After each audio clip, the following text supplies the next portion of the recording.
Lo possiamo sentire Di Battista? Lo sentiamo insieme a lei. Mezzo milione di persone che ieri ha popolato il Circo Massimo e ha dimostrato che i cittadini italiani sono sovrani. Grazie.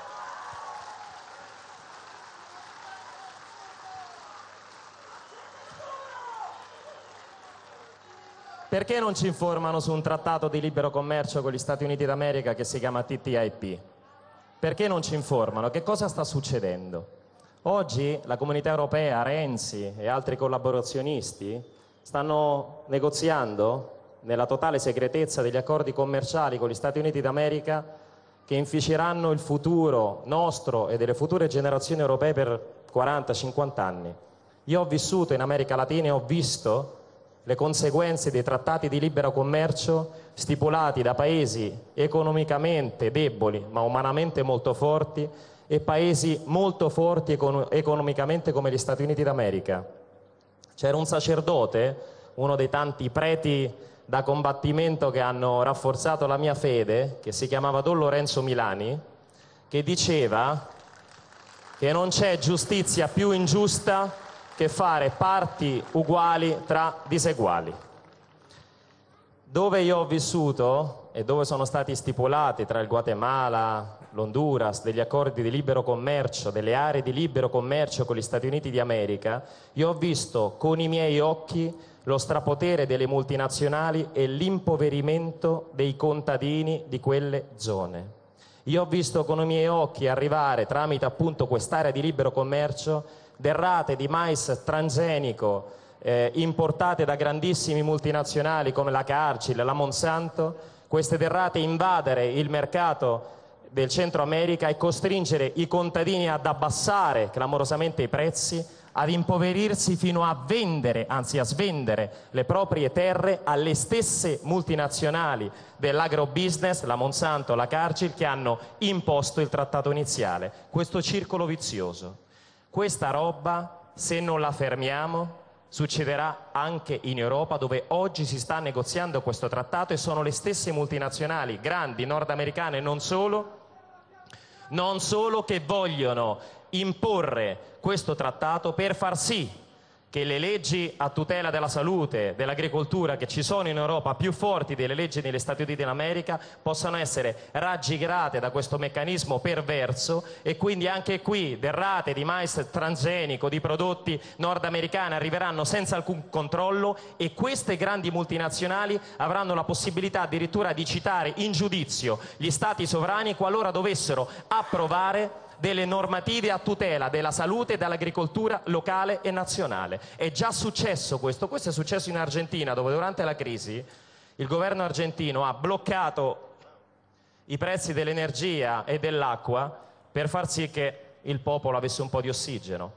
Ecco, le grandi multinazionali dell'energia e dell'acqua hanno citato in giudizio l'Argentina, che ha dovuto pagare 1 miliardo di euro di penali. Questo sta succedendo esattamente questo. E perché sta succedendo? La politica estera è un bene, insomma, occorre provare a unire i punti e a unire questo trattato di libero commercio che Renzi negozia in silenzio, senza dirci nulla a nessuno. E vi ricordate, la scusa è: ci saranno più posti di lavoro e lavoreremo di meno. Vi ricordate che questa frase ce la disse Prodi prima di entrare nell'euro? Lavoreremo di meno e ci saranno più posti di lavoro. Guardate che cosa è successo, non ci possiamo più fidare. Cioè, questa è l'epoca della menzogna continua, raccontata da questi media di regime miliardi di volte, che si trasforma purtroppo nell'interno delle menti di qualcuno in verità. Con la scusa, il TTIP, questo trattato, lo stanno portando avanti e automaticamente stanno portando avanti delle sanzioni nei confronti della Russia. Gli serviva un casus belli. Nessuno parteggia per la Russia e nessuno va contro gli Stati Uniti d'America, credetemi. Gli Stati Uniti d'America sono anche un esempio spesso di libertà di stampa, di certezza della pena. Se negli Stati Uniti d'America rubi vai in galera, da noi ti fanno cambiare la Costituzione della Repubblica. Però se ci fosse al governo il 5 Stelle andremmo da Obama e gli diremmo che essere alleati non significa essere sudditi.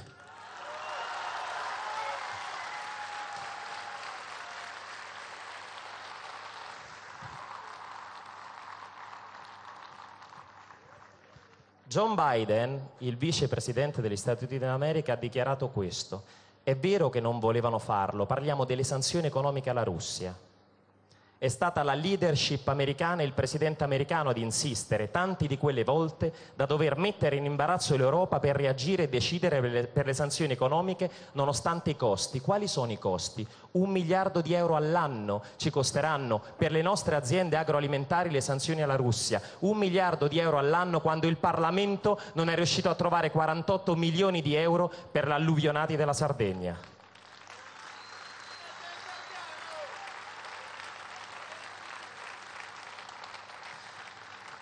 Ci fu un grande industriale ammazzato, riteniamo, insomma, secondo qualcuno ammazzato, lo confidò un tal Tommaso Buscetta, che fu quel pentito di mafia che diede molte informazioni a Falcone, riuscendo a smantellare quella prima Cosa Nostra, oggi si è trasformata Cosa Nostra. E Tommaso Buscetta disse che Enrico Mattei, un grande industriale, che riusciva a fare una politica snella tra vari imperialismi e sfruttare la competenza, la capacità italiana per fare gli interessi del popolo italiano, perché, ripeto, noi non siamo né filorussi né filoamericani, noi siamo filo-italiani, questo siamo noi. Enrico Mattei fu ucciso molto probabilmente dalla mafia, e dei giornalisti, De Mauro, che indagavano sulla sua morte sono addirittura spariti, e sembra che coinvolti furono i Stefano Bontà, dei Mimmo Teresi, pensate, le persone che incontrarono grazie alle intermediazioni di Dell'Utri, Berlusconi nei suoi uffici negli anni 70. Sono loro, la mafia che c'è sempre stata, che si è infilata e che è stata utilizzata dai servizi segreti, è stata utilizzata dalla Repubblica Italiana spesso per eliminare dei nemici, dalle 7 sorelle del petrolio. È successo questo, è successo tutto questo. L'abbiamo fatto anche succedere noi, l'ha fatto succedere l'informazione. Oggi però c'è la rete, c'è tanto altro. Grazie.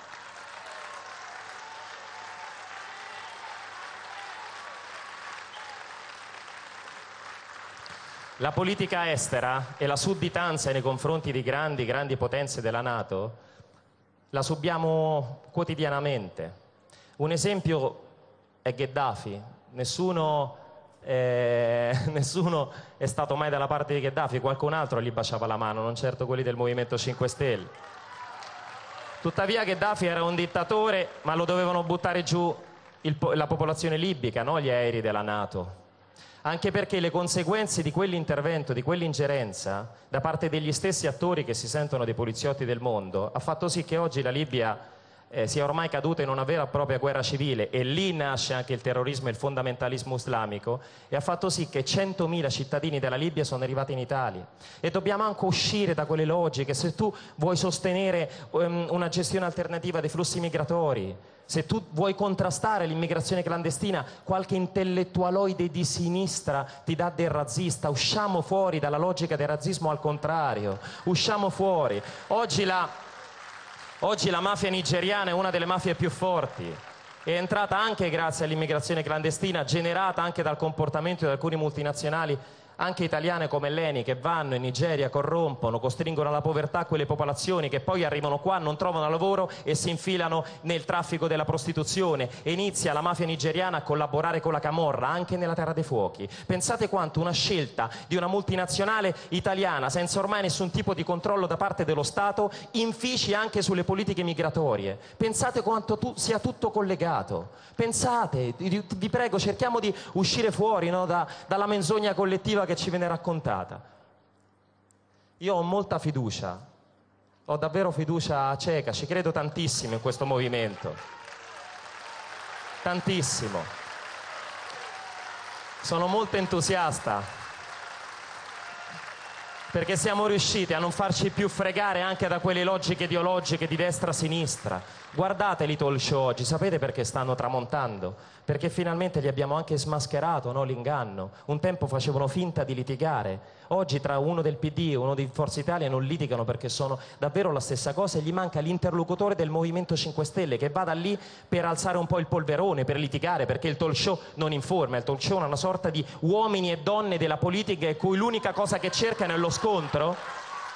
Ma noi non ci andiamo, perché nei talk show non si parla di TTIP, non si parla del fatto che il Job Act, che le sanzioni alla Russia, servono essenzialmente per non comprare più il gas dei russi e andare a comprare il gas di scisto degli Stati Uniti d'America. Servono a questo, servono a creare anche in Italia quell'esperimento da topi di laboratorio che è nato e continua ad andare avanti in Grecia. Quando qualche collaborazionista come Scalfari, collaborazionista sono, queste persone sono collaborazioniste della Troica, ci dice che occorre cedere maggiore quote di sovranità nei confronti appunto della Troica, del Fondo Monetario Internazionale, del Banco Mondiale e della Commissione Europea. Ricordate che già c'è un esempio di questo e si chiama Grecia, dove oggi ci sono generazioni tra 100 euro e dove alcuni cittadini disperati si iniettano il virus dell'AIDS per prendere dei sussidi statali. Lì si sta attuando una vera e propria esperimento sociale per vedere fino a quanto arriva il punto di rottura. Il punto di rottura non arriva perché oltretutto c'è una depressione, perché manca un movimento di popolo che ci crede come siamo noi. Questo, quando qualcuno mi parla di Job Act e delle conseguenze, pensate alla Grecia, pensiamo alla Grecia. L'Europa è già fallita, si vede dalla sudditanza nei confronti degli Stati Uniti d'America e si vede dal fatto che non riusciamo a leggere attualmente un cambio geopolitico del mondo che è incredibile. In questo momento i russi insieme ai cinesi si stanno mettendo d'accordo, stanno firmando degli accordi in Nicaragua per bypassare il canale di Panama e costruire un canale alternativo nel lago di Nicaragua. In questo momento Russia, Cina, Brasile, Sudafrica e India, i BRICS, firmano degli accordi per creare un nuovo fondo monetario però alternativo. Cioè il mondo sta cambiando e mai come oggi gli Stati Uniti d'America dal punto di vista geopolitico sono deboli e per quello diventano maggiormente aggressivi. Per questo quando si è deboli internamente, economicamente, si diventa più aggressivi al di fuori, è logico, e si sfrutta il terrorismo che c'è e che è un cancro, ma il cancro si affronta affrontandone le cause, non soltanto gli effetti, ma si utilizza il terrorismo come scusa, cosa che è sempre successa. È successo in Iraq, è successo in Afghanistan e oggi succede in Siria per buttare giù Assad, che sarà un criminale, ma lo devono decidere i siriani a buttarlo giù e non dei poliziotti internazionali sedicenti. Dire questo significa rompere un muro, infilarsi, creare una crepa nell'opinione pubblica, significa far capire che non siamo sudditi, che abbiamo una testa che funziona e che va oltre i titoli dei giornali, e loro sono impauriti di questo perché ci vogliono non soltanto sudditi, ci vogliono passivi e ci vogliono ignoranti, per questo distruggono la scuola e l'università pubblica, perché ci vogliono ignoranti, perché un ignorante davanti a una televisione sarà soltanto un consumatore che l'unico gesto rivoluzionario che potrà fare sarà cambiare canale di fronte alla televisione. Ci sarà bisogno di tutti noi. Io sono sempre dell'idea che senza disubbidienza civile, senza un'organizzazione, senza degli atti molto forti, quando siamo saliti sul tetto di quella Camera il sistema lì ha avuto paura. Quando abbiamo circondato pacificamente il Parlamento per pretendere le elezioni di Rodotà e non le elezioni di Napolitano, il sistema lì ha avuto paura. La russa scappava nascosto dentro un'ambulanza. È la verità. Noi siamo non violenti, credetemi, assolutamente, ma non dobbiamo essere stupidi. Ci dobbiamo organizzare e capire che la disobbedienza civile è l'unico meccanismo. Occupare è qualcosa che occorre fare, perché per salvare l'Europa non possiamo morire noi italiani.